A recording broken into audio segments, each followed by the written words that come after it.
Hola, ¿cómo están? Soy Julio Siciliano, integrante del Departamento de Histología y Embriología de la Facultad de Medicina, y quiero comentar con ustedes en este video algunos aspectos que tienen que ver con los sistemas de neurotransmisión. Básicamente, nos proponemos considerar distintos niveles en el estudio de este tema. Cuando uno analiza la neurotransmisión puede considerar el nivel molecular, el nivel celular, subcelular, el nivel sistémico. Vamos a ver cómo se integran o intentar plantear algunas grandes líneas para ver cómo se integran estos procesos.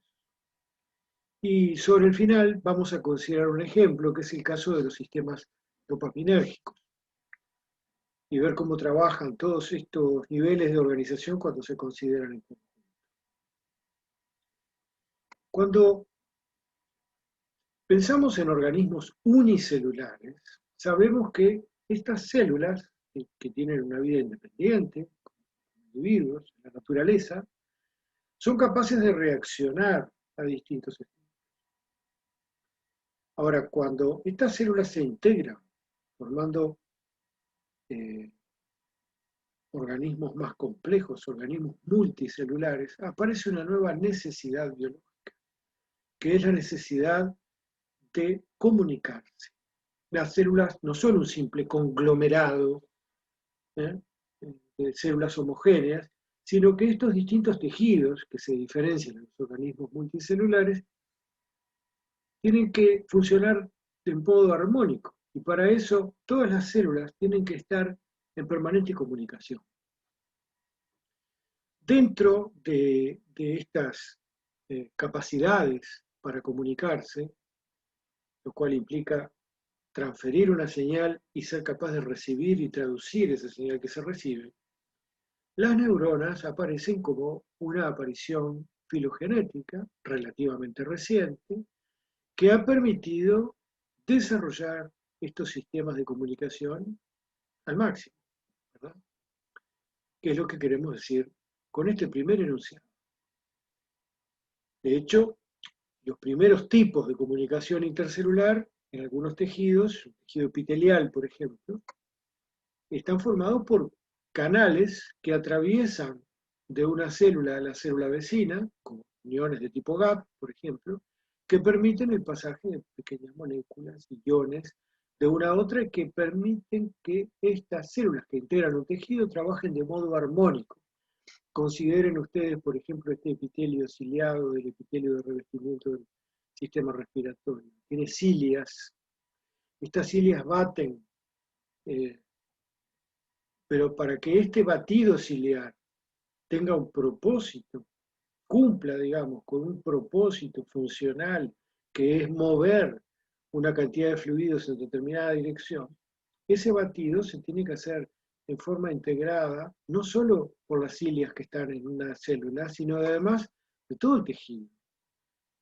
Ese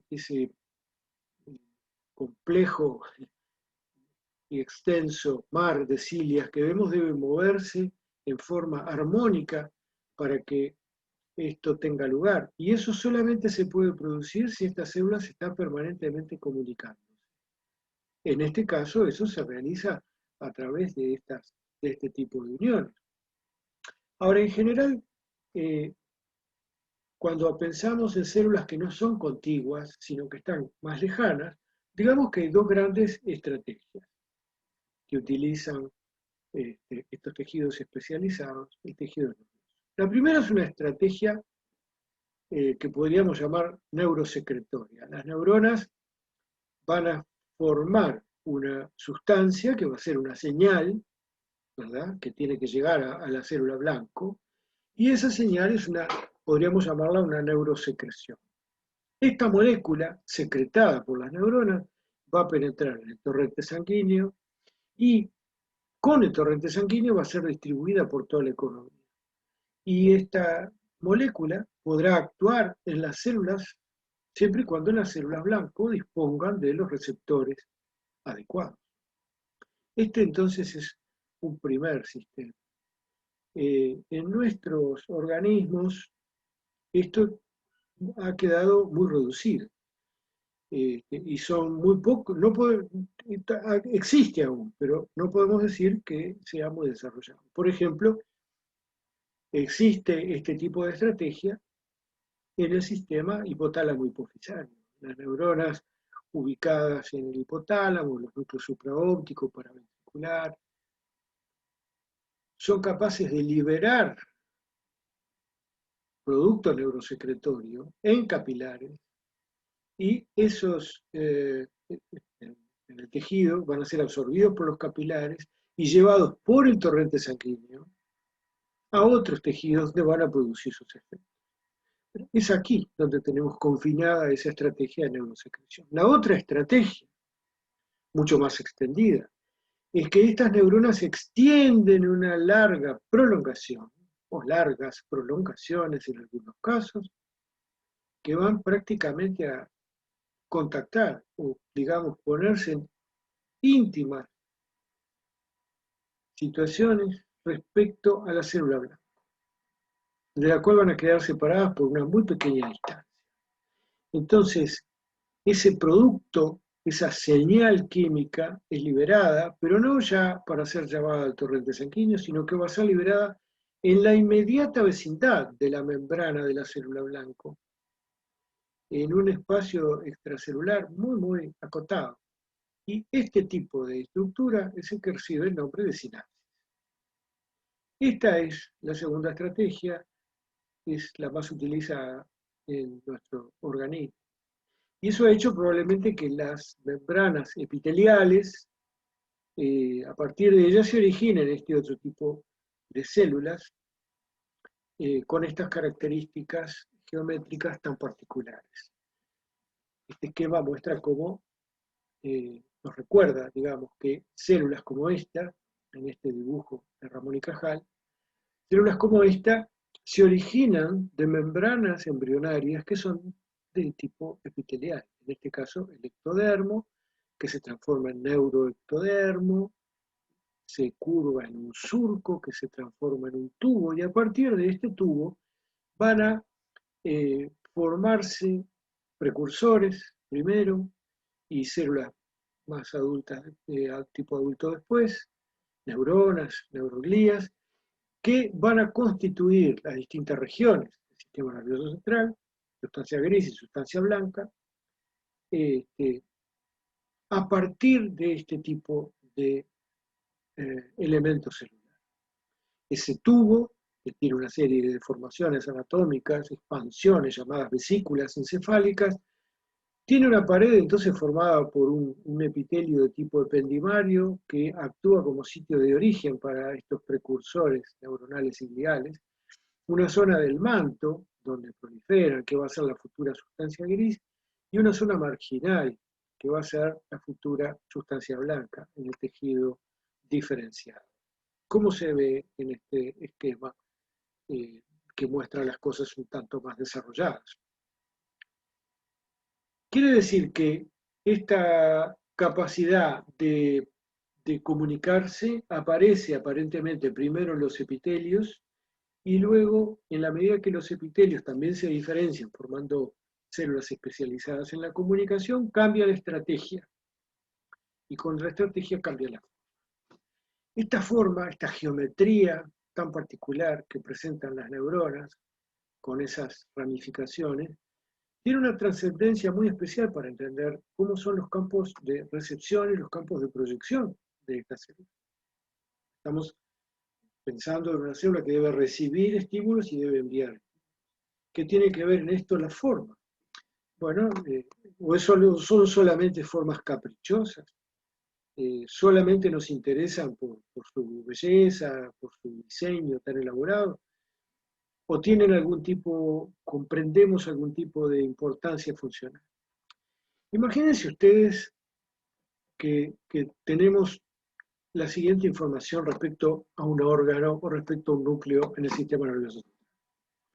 Digamos, recibe tres tipos de aferencias, A, B y C, que entran a este núcleo. y provocan determinados efectos. Y sabemos que aquí adentro, esto es sustancia gris, hay dos tipos de neuronas. Unas más grandes, con esta forma, que tienen forma de horquilla, y otras que tienen un pequeño penacho dendrítico y son más pequeñitas. ¿Qué importancia puede tener la geometría con esta estructura que definimos? Puede tener mucha. Por ejemplo, podría ocurrir, como ocurre específicamente, que esta entrada solamente afecte a las células más grandes a nivel de sus troncos dendríticos y en cambio sea el único tipo de entrada que reconocen estas células más pequeñitas. En cambio, las otras más grandes, con una expansión, con un tronco dendrítico más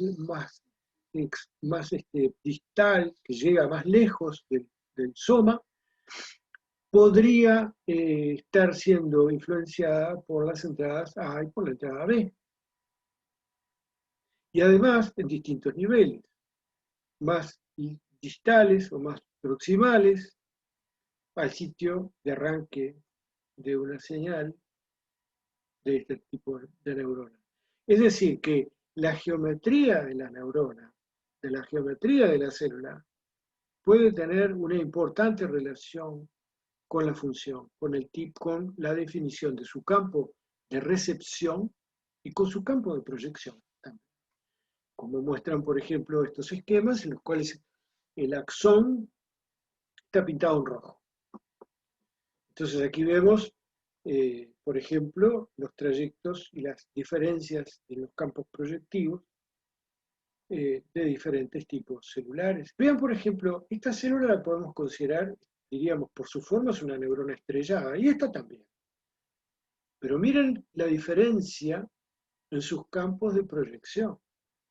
Esta neurona tiene un axón que se distribuye prácticamente en la cercanía del soma y parece entremezclado con su árbol dendrítico, mientras que esta otra, una motoneurona, por ejemplo, tiene un axón que se va incluso rápidamente hasta, no solo de la sustancia grisina, se va del propio sistema nervioso central. Quiere decir que esta forma y geometría en la cual estamos insistiendo tanto en nuestras clases tiene que ver en muchas formas con las funciones que desarrolla. ¿Cómo ocurre la transferencia de información? Y bueno, decíamos hace un momento que se realiza en ciertas regiones, muy acotadas, muy pequeñas, que se llaman sinapsis, como se ven algunos botones en esta preparación con la técnica de impregnación energética de Cajal. Aquí se ve, por ejemplo, un axón de otra célula que llega a hacer un contacto sináptico con él. Un botón presináptico, como definía en estas preparaciones Cajal, y él lo llamaba articulaciones. ¿Cómo es el origen, la línea de tiempo en estos descubrimientos?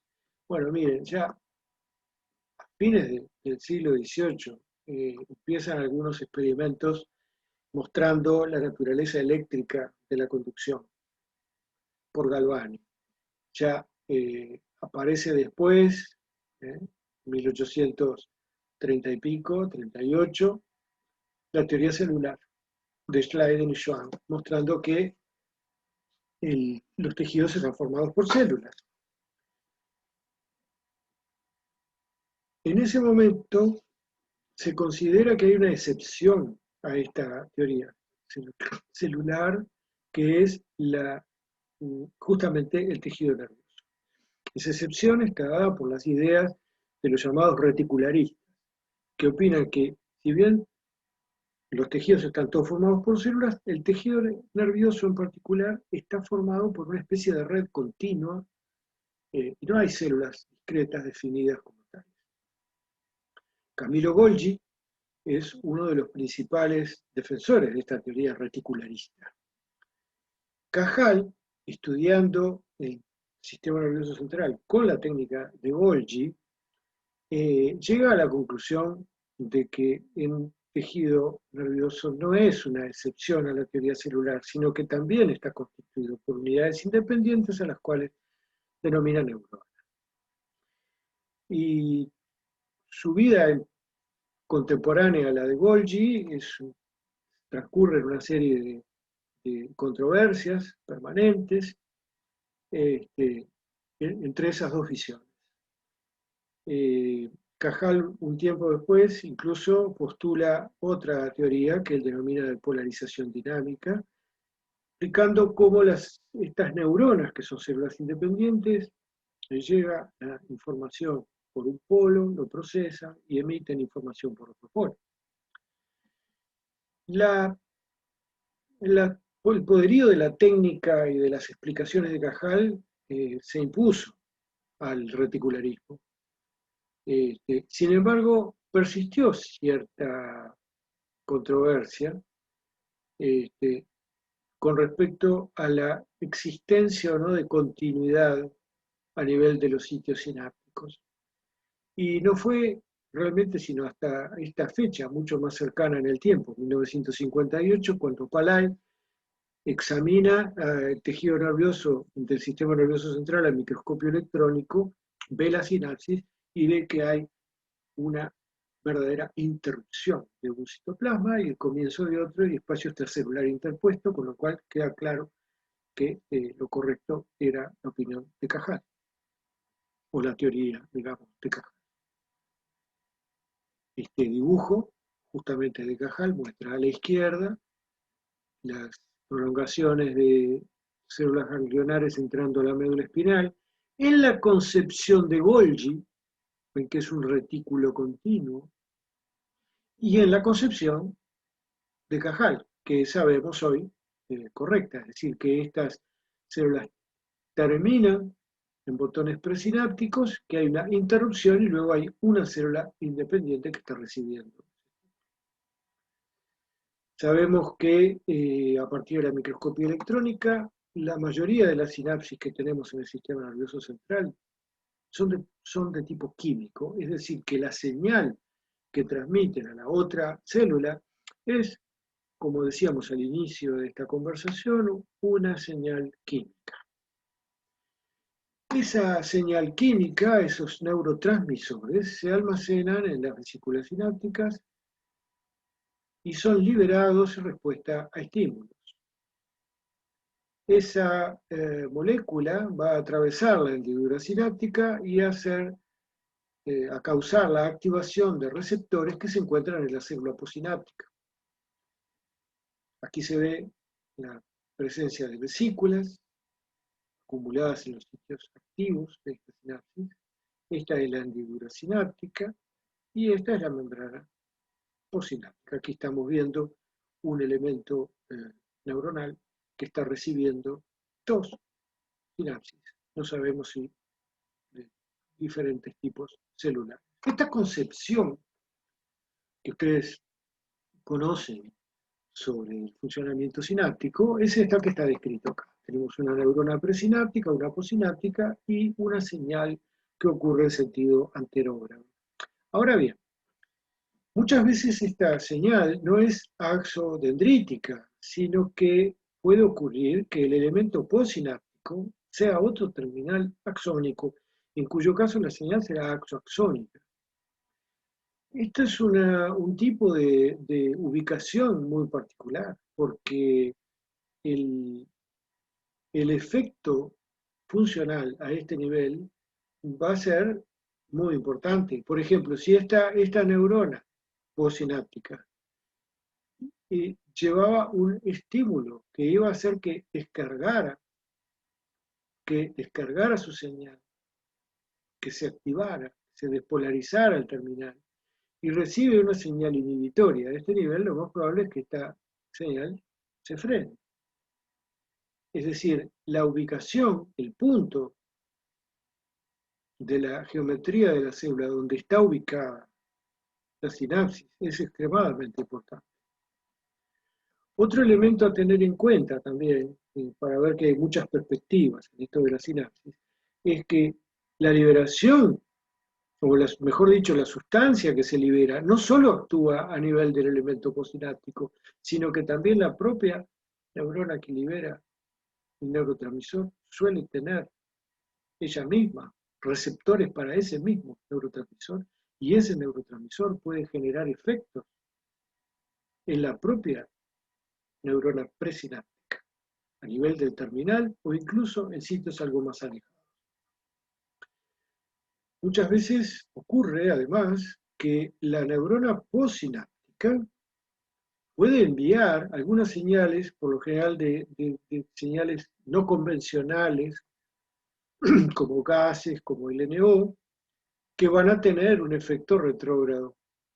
Y finalmente consideremos que hay un contexto de tejido en el cual ocurre la sinapsis. Entonces, por ejemplo, si esta sinapsis es glutamatérgica, es decir, que esta neurona está liberando glutamato y esta posináptica tiene receptores que reciben esa señal, esta señal puede ser modulada, por ejemplo, por otros tipos de neurotransmisores, por ejemplo, monoaminas, que pueden trabajar tanto a nivel pre como posináptico, o esta señal puede ser, como veíamos, inhibida por un input GABAérgico a este terminal.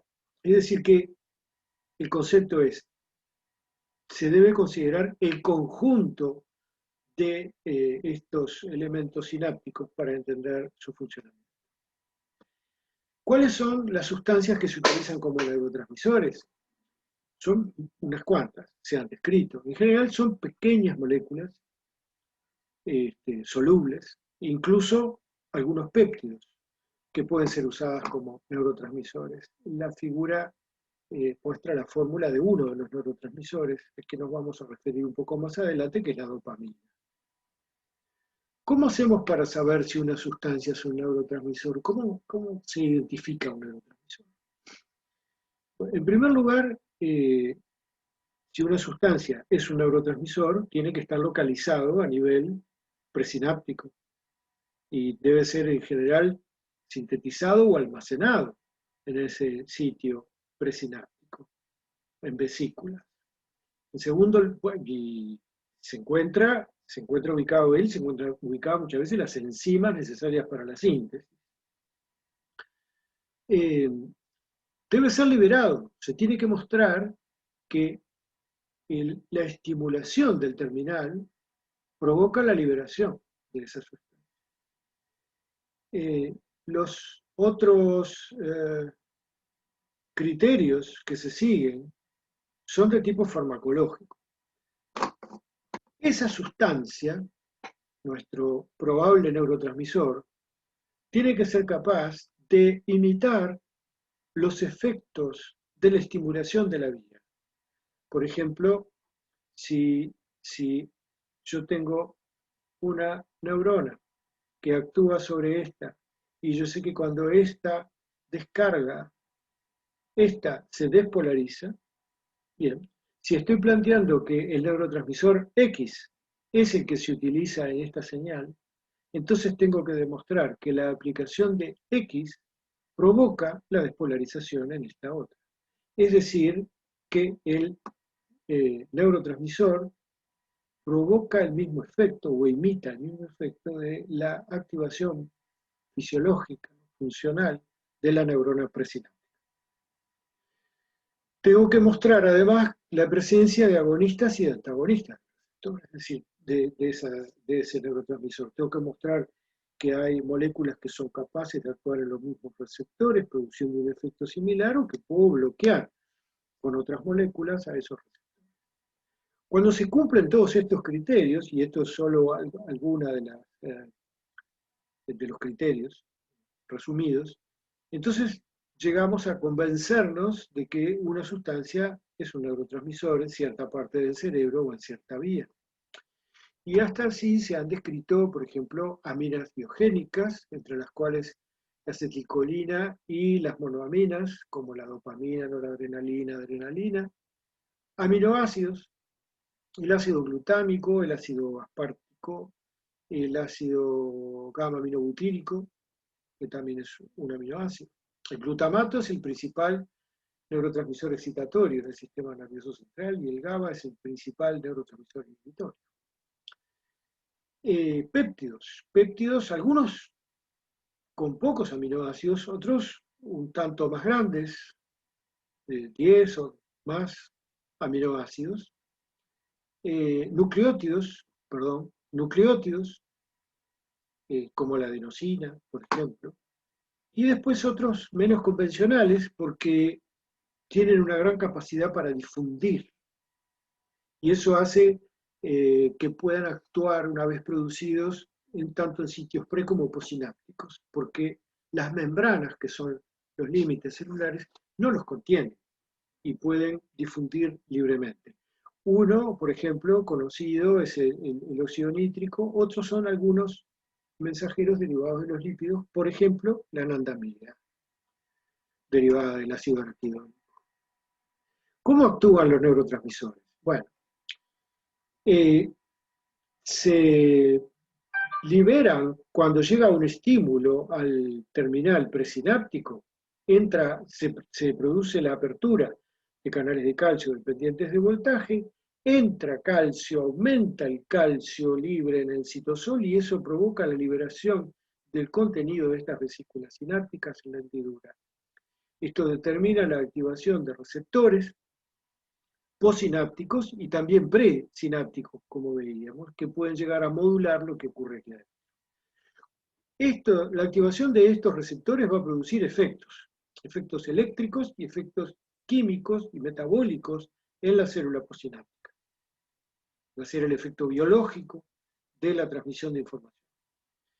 Y este estímulo, esta estimulación, digamos, debe cesar también. Y en general ello ocurre o por destrucción enzimática, difusión, o porque son captados por los elementos gliales que están a los lados de la sinapsis, o incluso captados también a nivel presináptico. En algunos casos, por ejemplo, los péptidos, la señal, el neuropéptido, no es sintetizado a nivel del terminal, porque en el axón no hay formación de enlace peptídico convencional, entonces ocurre su síntesis a nivel del soma y son empaquetados en vesículas y las vesículas deben ser trasladadas hasta el terminal. En el caso del NO, como decíamos, por ejemplo, su producción puede darse en los diferentes componentes de la sinapsis, tanto pre como postsináptica, e incluso van a tener también efectos en las células gliales que están rodeando a esa sinapsis química. Ustedes han estudiado y siguen estudiando anatomía y lo hacen desde un punto de vista convencional y clásico. Pero es bueno que consideremos que cuando uno a esta neuroanatomía solapa, superpone los conocimientos sobre la química o la bioquímica de las diferentes vías, entonces podemos estudiar la anatomía desde una perspectiva diferente, una perspectiva neuroquímica. Por ejemplo, esto que hay aquí es una sección, una foto de una sección transversal de mesencéfalo. Aquí se observa, bueno, acá está el acueducto de Silvio, esto es el tectum, esto es el pie del pedúnculo, espacio interpeduncular, la sustancia nigra, núcleo rojo, ¿verdad? Aquí se ve, y aquí, la sustancia negra. La sustancia negra, desde un punto de vista anatómico, es un núcleo que se extiende allí en la parte ventral del mesencéfalo. Vista con hematoxilina y eosina, por ejemplo, se vería así, un grupo de neuronas bastante pequeñas,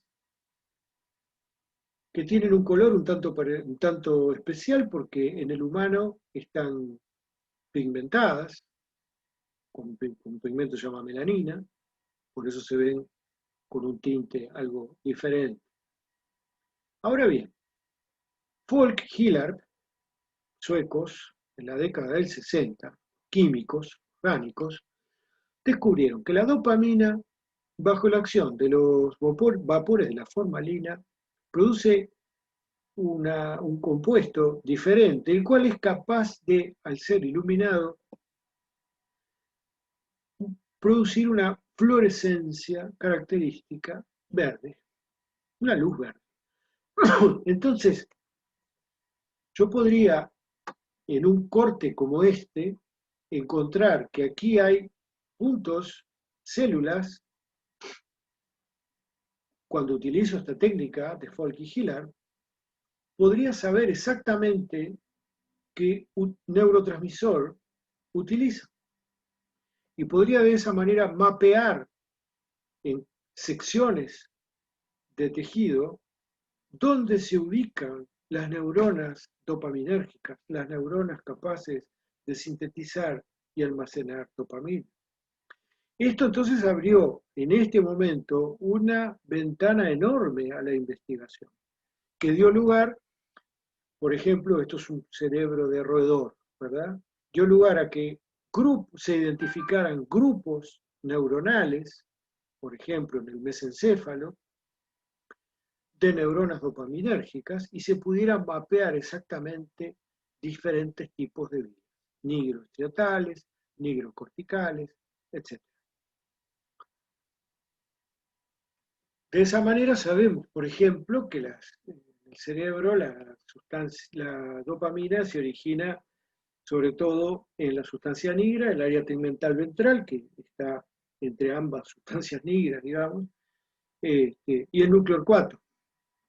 Y de allí se originan vías que van a terminar en el cuerpo estriado y en la corteza frontal y prefrontal, básicamente. Entonces, una modificación de la técnica permitió estudiar de la misma manera la noradrenalina. Y vimos que los principales, o el principal núcleo noradrenérgico en el sistema nervioso central es el locus coeruleus, ubicado en el techo del cuarto ventrículo, mejor dicho, en el piso del cuarto ventrículo, perdón, en la zona alta dorsal del bulbo, de la protuberancia, perdón. Y a partir de allí, esas neuronas extienden axones que tienen botones sinápticos en passant, es decir, cada axón tiene una serie de expansiones presinápticas, cada una de ellas cargada de vesículas, que actúan como sitios presinápticos, de manera que un pequeño grupo de neuronas puede ser responsable de la transmisión enérgica prácticamente en el resto del sistema nervioso central, porque hay vías ascendentes que llegan a la corteza, hay vías incluso que llegan a la médula espinal. Y con otro tipo de técnicas, a partir de allí se empezaron a buscar otras técnicas, otras formas de marcar neuronas serotoninérgicas y marcar las vías, neuronas colinérgicas y marcar cuáles son sus principales orígenes y sus vías, histaminérgicas, etc. De modo que podemos considerar una perspectiva neuroquímica en la neurotransmisión, en la neurona. Ahora bien, ¿qué pasa cuando se activa un receptor?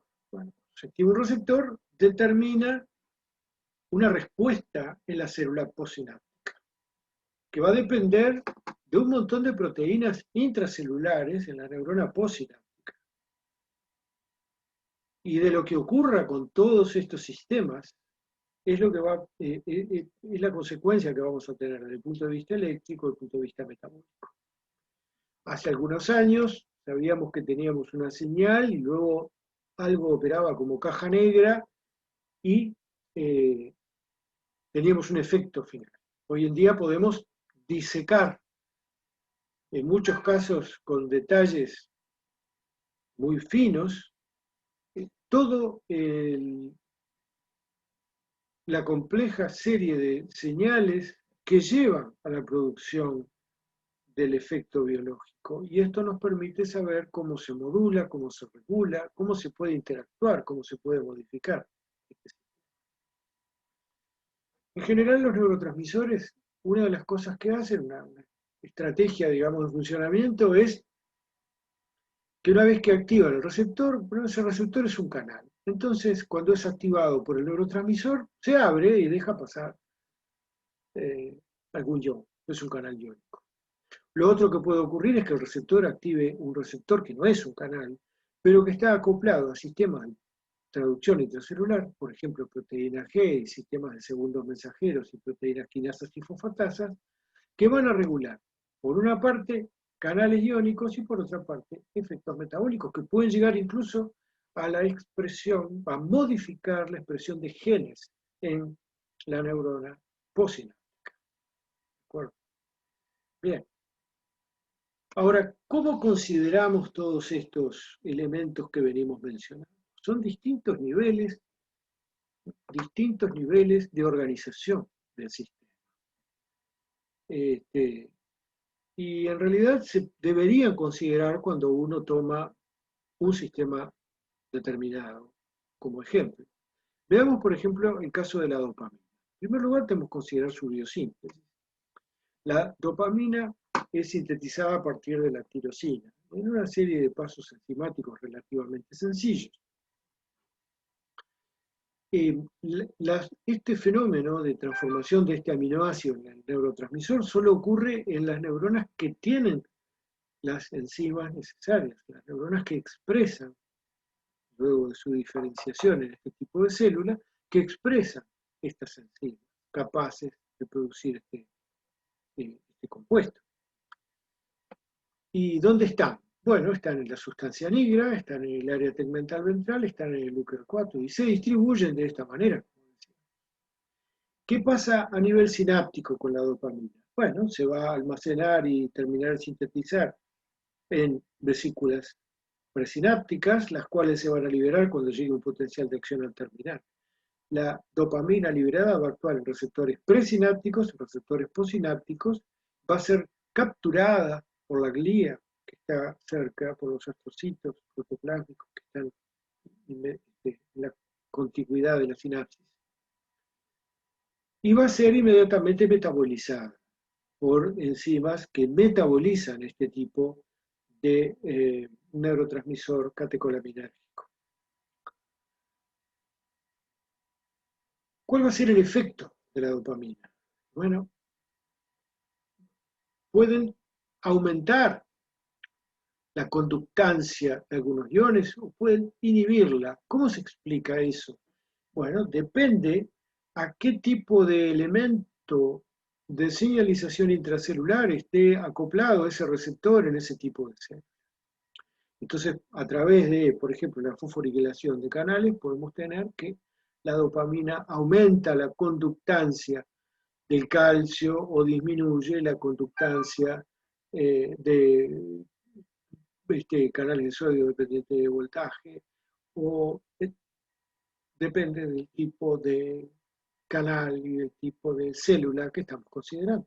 Es decir, que no alcanza solo con tener el receptor y decir, bueno, aquí hay un receptor de dopamina, siempre va a ser lo mismo. No.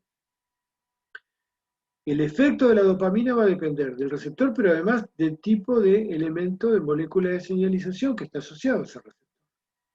A través de complejas interacciones de proteínas intracelulares, es que vamos a regular este fenómeno. Yo no voy a describir en detalle todas estas vías, pero sí quiero que quede claro, que nos quede claro que existen. Y esto es solo considerando la existencia de los receptores de uno, pero la dopamina, por ejemplo, se puede encontrar con 5 tipos de receptores. Entonces, ¿qué va a pasar, por ejemplo, en las diferentes vías? Y cuando consideramos todo el sistema en su conjunto. Bueno, miren ustedes, por ejemplo, la vía mesolímbica es una vía que va del área tegmental ventral a la corteza límbica, corteza frontal y prefrontal, y parte del. Desde el punto de vista fisiológico, cuando esta vía se activa, es importante en la motivación, en las emociones, en lo que llamamos recompensa habitualmente. Allí es cuando se suele activar esta vía. Y en el caso de pacientes con esquizofrenia, esta vía es la responsable de lo que se llaman síntomas positivos. ¿Qué son los síntomas positivos? Por ejemplo, la ideación exagerada, los delirios, es decir, toda esa producción este, de síntomas. Si a un paciente que tenga esto, yo le doy un antagonista que inhiba el receptor, que no deje que se active el receptor D2, por ejemplo, este tipo de receptor dopaminérgico, voy a bloquear esta vía. Y al bloquearla voy a reducir estos síntomas positivos de la esquizofrenia. Pero a la vez, porque el cerebro es uno, voy a estar actuando también sobre esta vía, que va del área tegmental ventral a la corteza prefrontal. Y entonces, ¿qué va a pasar? Bueno, esta vía tiene relación con la cognición, con las emociones. Por el mismo fármaco, va a producir además efectos relacionados a los síntomas negativos de la esquizofrenia, a los síntomas cognitivos, a la, al descenso de actividad. Pero además, porque el cerebro es uno, esa misma compuesto que administré, ese mismo antagonista, va a bloquear también esta vía nigroestriatal, que es responsable de regular finamente los movimientos que tienen una finalidad, que tienen un propósito. Y entonces voy a producir un bloqueo de esta vía y voy a producir algo parecido a lo que se ve en el síndrome de Parkinson, síntomas llamados extrapiramidales, temblores, rigidez, hipertonía, causados por el antagonista, porque hice un bloqueo de esta vía. Y además voy a tener también, voy a estar tocando esta otra vía que va del núcleo arcuato a la región del infundíbulo del hipotálamo. Allí la dopamina actúa como factor inhibidor de la secreción de prolactina por la hipófisis. Quiere decir que al bloquear esto, porque el cerebro es uno, y voy a bloquear los receptores de dos, voy a aumentar el nivel de prolactina, llegando incluso, puede llegar, en algún caso, a que exista producción de leche en la glándula mamaria. Quiere decir que este ejemplo, que es relativamente sencillo, nos permite entender que al considerar un sistema de neurotransmisión, tenemos que ver, y su farmacología, tenemos que considerar una visión neuroquímica de la neuroanatomía, tener claro cuál es no solo la anatomía de esa vía, sino los tipos de células implicados, su geometría, su forma particular de relacionarse y proyectarse unas con otras, cómo son los receptores, cómo son los sistemas de neurotransmisión, cómo pueden interactuar unos con otros. A veces tendemos en la anatomía, en la neuroanatomía, en la histología, a considerar los sistemas como si se tratara solamente de conexiones, pero tenemos que tratar también de recordar que estas conexiones llevan a otros códigos, que es lo que queríamos mencionar. Bueno, espero que haya sido claro y nos vamos a seguir viendo en el curso. Así que vamos a dejar por aquí. Muchas gracias.